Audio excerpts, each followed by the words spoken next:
Hello, everyone, and welcome back to 305 Insights. I'm your host, Alan Somerton, and today we're going to be talking about the coaches who are under the most pressure to win in the 2025 college football season. It's very straightforward. We're not going to talk about coaches that I expect to be fired necessarily, although some of them might be. We're just talking about, and we're going to have successful teams, successful coaches on this list, but they need to win this season to start cooling off that seat. We're going to go in reverse order. We're going to start at number 5, the Virginia schools, Tony Elliott at Virginia and Brent Pry at Virginia Tech. Tony Elliott's in year 4 at Virginia with an 11-23 record, 6-17 in ACC play. Now, unfortunately for Elliott, the shadow of the shooting that took the lives of 3 players and injured another one has really been a dark cloud over the program for quite some time. And before we move forward with that, we do have to mention that situation. But again, unfortunately, you have to move on from things like that. And it's not an easy thing to say, but as bad as it sounds, eventually you got to start winning. And Tony Elliott has gone from 3 wins each season. I believe he was 3-7 because they didn't finish that season, his initial season, because of the shooting. They canceled the last 2 games. Then he went 3-9, and then he made some progress and went 5-7. You got Chandler Morris coming in as a transfer quarterback. This gives Elliott the opportunity to fix was an anemic offense, 93rd in total offense, 360.9 yards per game, 107th in scoring at 22.7. This is a guy, again, who was an offensive coordinator at Clemson. There's some expectations for him to take Virginia to a new level and make them a consistent program. There's a lot of talent in that DMV area, and they just really haven't been able to capitalize on it. And unfortunately, it seems like the administration and the people around the school want results this year. Same thing goes for Brent Pry at Virginia Tech. He's 16-21, 10-13 in ACC play. But he has rebuilt the roster from the previous coach, Justin Fuentes, who kind of just fell off a cliff in terms of talent after his first few years. The big problem was the expectations for last season. You had a lot of talent returning. You thought you were going to have a season where you take the next step and you go 6-7. He is 1-11 in one-score games and really needs to start flipping those games in Virginia Tech's favor to start this turnaround that is needed. You lost 2 coordinators and 30 players to the NFL and the transfer portal, and you brought in 30 new players. Now, this could be a double-edged sword.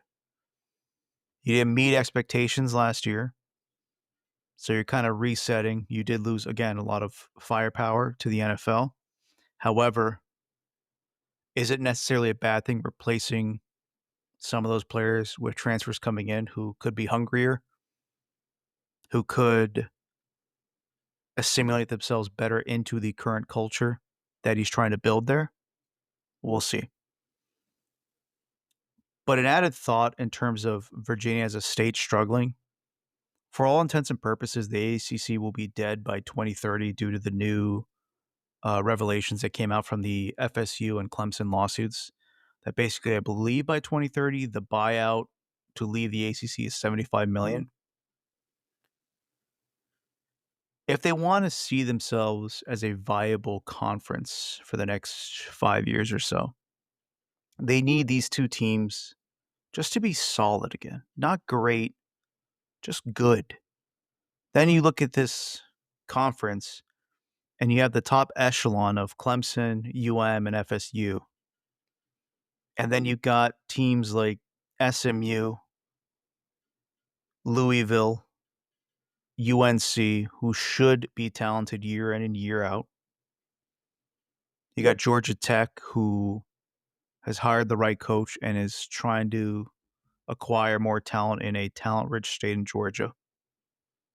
And then you have Virginia Tech and Virginia. NC State should be a solid team too. Now, again, you're not going to go toe-to-toe with the Big Ten or the SEC. But if you could just add more depth to your conference where it's not just Clemson and whoever else wants to challenge them that year, whether it's SMU, or FSU. There needs to be depth in this conference. And if Virginia can extract some of that talent in that DMV area and prevent them from going to Maryland, to Ohio State, to Notre Dame, to Michigan, all these other teams out there, it could go a long way into making the ACC seem as more of a respectable conference. With number 4, we're going to go with Luke Fickell at Wisconsin. Fickell was an incredibly successful coach at Cincinnati. And, Wisconsin took, I don't want to say a big risk with him, but you got to look at it in this context. Every year under Brett Bielema and Paul Chryst, they were pretty much going 8, 9, 10 wins. Sometimes they would peak with 11, but usually it was in the 9, 10 win area and getting Rose Bowl berths.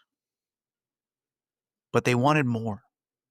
They didn't want to be that team that just had a bunch of O-linemen and Melvin Gordons and whatnot. Ron Danes going back a lot farther. Jonathan Taylors. They didn't want to be that type of program. They want to be a little more, I don't want to say glamorous, but they wanted to compete with the Michigans and the Ohio States. Because basically the way the Big Ten used to be split up, it was on one side of the conference, you had Ohio State, Michigan, Penn State, and Michigan State. And on the other side, it was basically who's going to win between Iowa and Wisconsin to go up against one of those guys and just get destroyed every year. And they were tired of that. They were tired of that Big Ten championship letdown. And so they decided to let go of Paul Chryst and hire Luke Fickell. Heading into year 3, he has a 13-13 record, and that's not the standard that Wisconsin expects. The major issue is they entered the season with one of the toughest schedules in the country, with Bama, Michigan, Ohio State, and Oregon all lining up for them.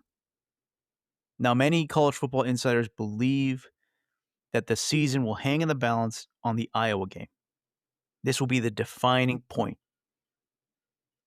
A loss could lead to a 3-9 season, which is the absolute floor. And then the ceiling is 8-4, where you just lose to Michigan, Ohio State, Oregon, and Alabama. It's going to be a rough sledding for Luke Fickell this season. Let's see what happens. But when Wisconsin, I don't want to say abandon their roots, but when Wisconsin tried to change fundamentally who they are, and it's year 3 and you have a 500 record, that's not what they were hoping for. They're hoping to elevate themselves to that top part of the Big Ten. And instead, with the integration of USC, UCLA, Oregon, and Washington, they're finding themselves further and further in the middle or bottom of the pack in the Big Ten. Number 3, we're going with Brett Venables at Oklahoma.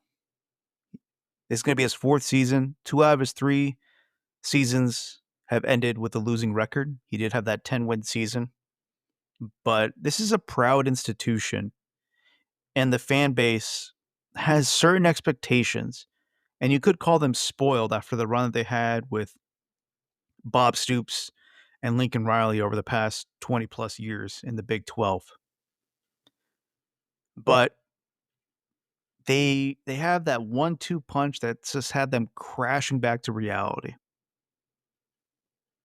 They were always at the top tier of the Big 12 along with Texas because of the severe talent advantage that they had.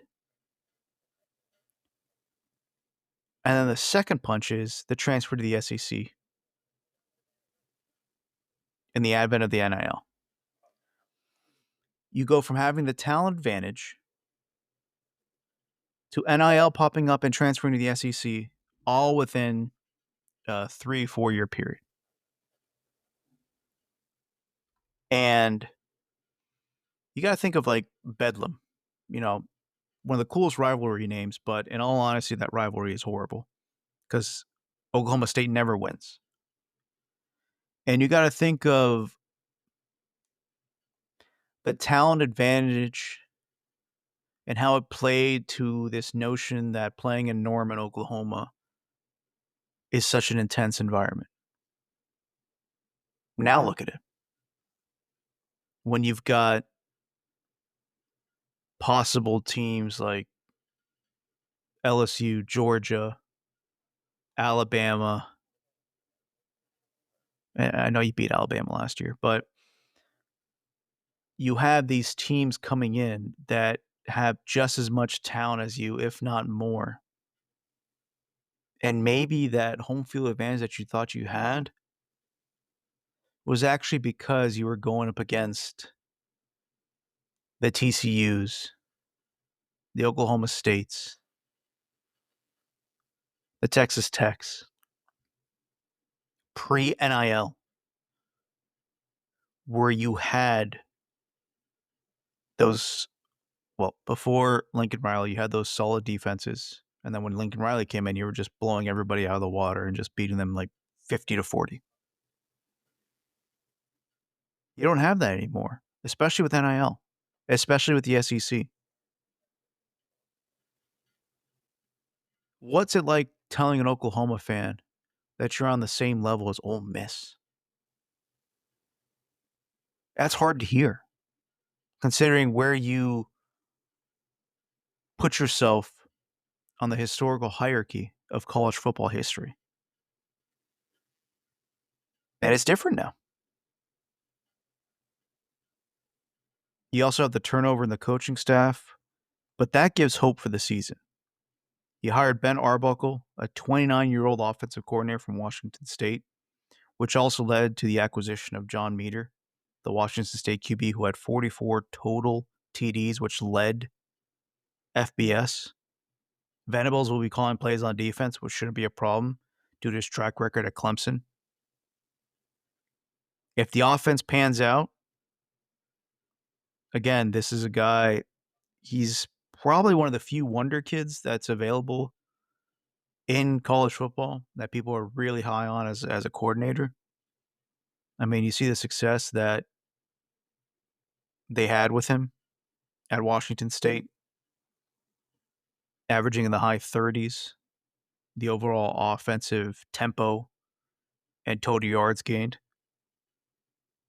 If the offense pans out with this new quarterback, with this new offensive coordinator, it should be a relatively successful season that will keep Venables there for a few more seasons. Because I think the defense is going to be fine. The defense was fine last year. It was just a horrible offense that just kept on putting the defense back on the field, back on the field, back on its heels, and it just eventually breaks. So if the offense doesn't pan out, I think Oklahoma's looking for a new head coach. There's a lot of buyout. I believe it'll be over $40 million for Venables, but maybe promote Ben Arbuckle and then try and figure out a defensive coordinator and take it from there, because you can't keep on being complacent and hoping that 10 season mark was more of a baseline of what you should be and not an aberration. You don't have time for that in today's college football world. Number 4, we have Brian Kelly, LSU. Back-to-back 10-win seasons was followed up by a 9-4 effort in 2024. Losses to USC in the opening week, who finished 7-6. You lost to Texas A&M their first year under Mike Elko, and you lost by 15 points. You lost to Florida. And then there was the Alabama beatdown where you lost 42-13. It left Tigers fans wondering what's next. Now, Brian Kelly can make a statement in year 4 right off the bat going up against Clemson in week 1. For some reason, the LSU administration really scheduled some interesting teams over the past few years. I mean, you kind of thought you were looking into a down period at FSU, but you lose back-to-back seasons to FSU. You lost to USC. So it could be, under Brian Kelly, 4 straight losses on opening day or opening week with the game against Clemson. But if you beat Clemson week 1 and then you have Florida week 3, who knows what can happen? You have one of the top QBs in the country in Garrett Nussmeier returning, the top transfer portal class that had a lot of positions of needs being filled. You had D-line, cornerback, wide receiver. You had a lot of talent coming in. You had the number 10 recruiting class. The excuses are really running out.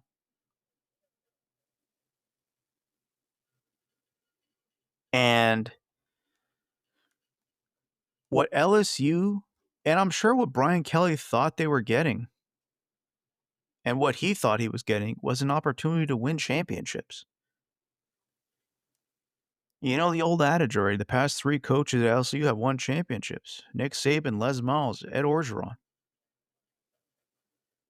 Brian Kelly moved to LSU after being at Notre Dame for A, $100 million, but B, because he believed he couldn't get that talent level to where it needed to be at Notre Dame to beat the likes of Alabama, Ohio State,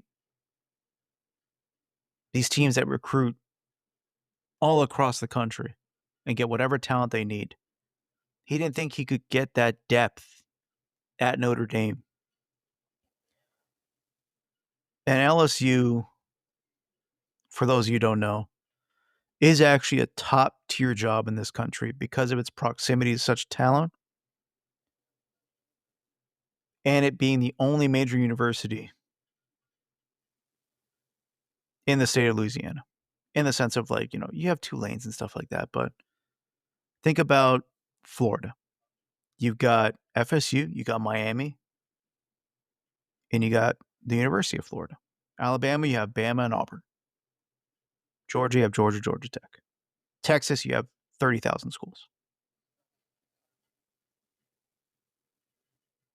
Louisiana has it all to themselves. And then they can recruit the South. They can recruit in Houston, Texas, because there's so many graduate transplants there. You can recruit in Georgia and Alabama and Florida because of the history that you have of developing certain talents.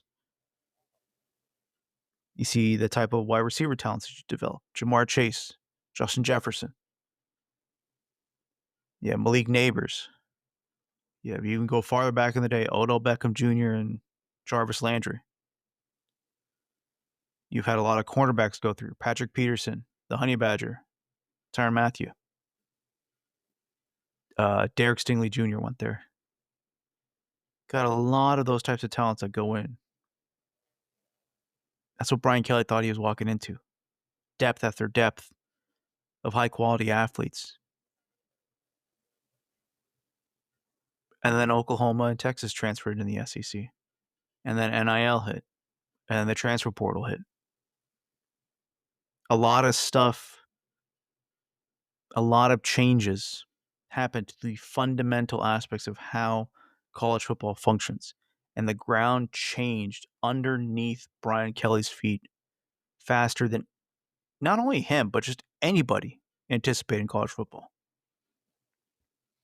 And now it's not as easy, in a sense, to win at LSU as it was before.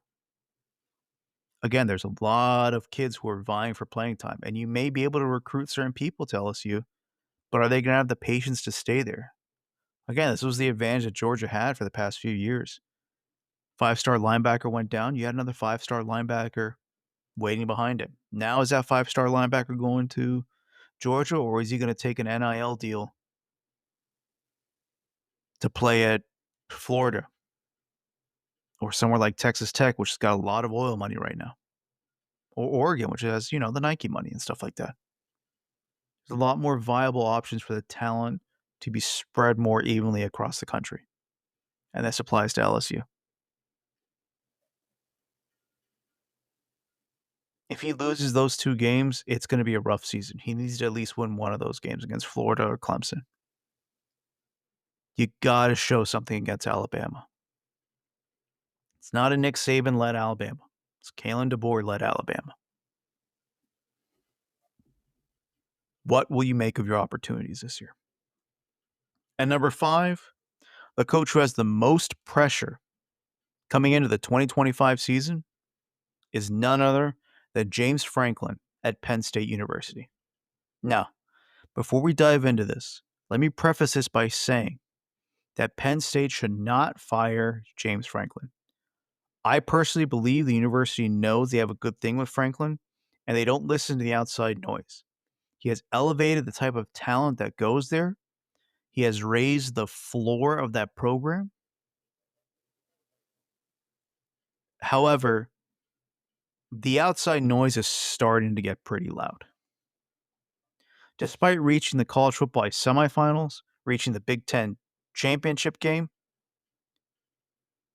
they still don't have a signature win. He still doesn't have a signature win for the past, I don't know how many years, since what? Since Saquon was there and they beat Ohio State?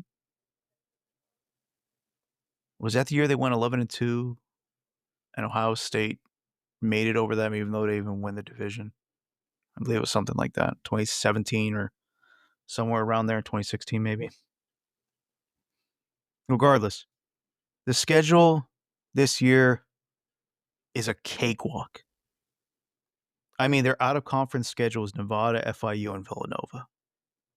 Yes, Villanova, the basketball school. My local FIU team. Those 3, that's really a joke. I mean, all those games should be 45-0, basically, if they're even trying. Those 3 games are before the whiteout game against Oregon on 9/27. And then you got another big matchup against Ohio State in the Horseshoe on November 1st. So your 2 big games. You got a home game against Oregon. Like I said, it's going to be a whiteout. The environment's going to be crazy. A rematch of the Big Ten championship game. And then you've got to go up against Ohio State on the road. Other than that, you should be favored against everyone else. You got UCLA, Northwestern, Iowa, Indiana, Michigan State, Nebraska, Rutgers. Iowa and Indiana might be the most challenging ones out of those lists. Those ones that I listed there. But other than that, like they need to win at least one game against Oregon or Ohio State. This team should make the college football playoffs. If they don't, it's a massive disappointment. But they definitely need to make the playoffs. But they also need to win one of those 2 games. The amount of talent they have coming back. You got Drew Allar at QB with first-round potential written all over him. He's 6'5", 240 pounds, big arm. You got the best running back tandem in the country with Nick Singleton and Katron Allen. Singleton ran for 1,099 yards and 12 TDs. Allen ran for 1,108 yards and 8 TDs. So basically 2,200 yards and 20 touchdowns for these 2 young men. You had 3 transfer wide receivers. Karen Hudson, Devontae Ross, and the ACC reception leader from Syracuse and Trevor Panna. The O-line remains virtually unchanged. I think you have one guy moving to like right guard or something like that. But other than that, it's a veteran-laden offensive line.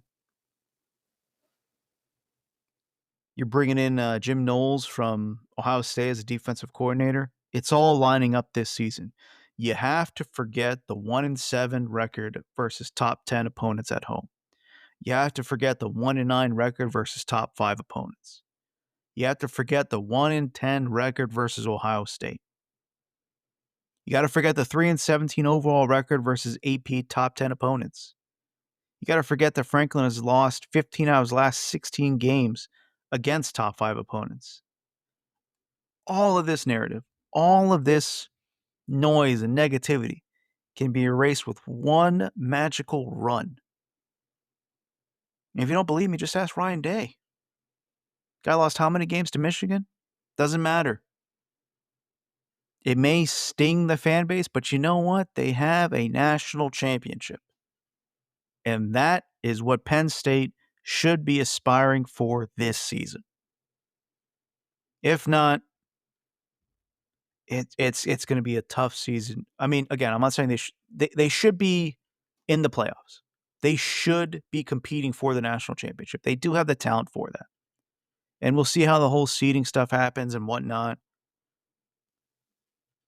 But anything short of a special season where you go 11-1 or something along those lines where you only have one loss and you go in with a lot of momentum, you win the Big Ten, you go into the playoffs and you go deep, maybe you make the national championship game and you lose. That could still be rough based with all the talent that you have, but this needs to be a season to remember for James Franklin. You can't go 0-2 in those games against Oregon and Ohio State. You got to show something. That's it for today's episode, folks. Kind of kicking off our summer series with that. We're going to start diving into what are the expectations for FSU this year? What do we think of the coaching hires? What do we think of the outlook of the recruiting class in 2026? And we're going to do the same thing for as well.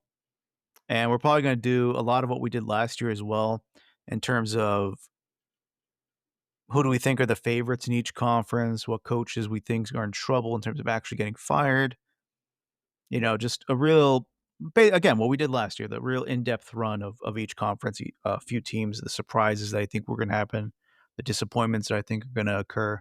So get ready for that, folks. We're going to start really pumping out the content once again now that college football season's closer. So look forward to that stuff. And once again, you know where to find us: Spotify, Apple Podcasts, YouTube, 305 Insights. Don't forget to like, subscribe, follow, do all that stuff.